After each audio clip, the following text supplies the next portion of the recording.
బంగారం ధరలు మళ్ళీ పడిపోయాయి. గురువారం అంటే నిన్న ధరలు ఒక్కసారి పెరగ్గా ఈ రోజు అంటే శుక్రవారం మళ్ళీ ధరలు పడిపోయాయి. పసిడి ధరల్లో వస్తున్న ఈ భారీ హెచ్చుతగ్గులతో కొనుగోలుదారుల్లో కన్ఫ్యూజన్ నెలకొంది. ఎప్పుడు తగ్గుతాయో ఎప్పుడు పెరుగుతాయో అర్థం కాని పరిస్థితి ఇప్పుడు మార్కెట్లో ఉంది. ఈరోజు బంగారం ధరలు ఎలా ఉన్నాయో చూద్దాం. హైదరాబాద్లో 10 గ్రాముల 24 క్యారెట్ల ప్యూర్ గోల్డ్ ధర 1,56,170 వద్ద ట్రేడ్ అవుతూ ఉంది. నిన్న ఈ ధర 1,56,490 రూపాయల వద్ద ఉంది. నిన్నటితో పోలిస్తే 320 రూపాయలు తగ్గిందని చెప్పవచ్చు.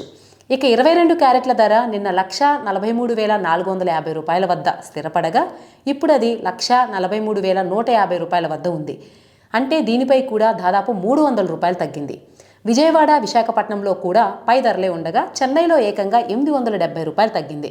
చెన్నైలో ఇవాళ 24 క్యారెట్ల గోల్డ్ రేటు 1,57,310 రూపాయలు కాగా నిన్న ఇది 1,58,180 రూపాయల వద్ద స్థిరపడింది. నిన్నటితో పోలిస్తే 870 రూపాయలు తగ్గింది. అటు 22 క్యారెట్ల బంగారం ధర కూడా 1,44,200 రూపాయల వద్ద ట్రేడ్ అవుతుంది.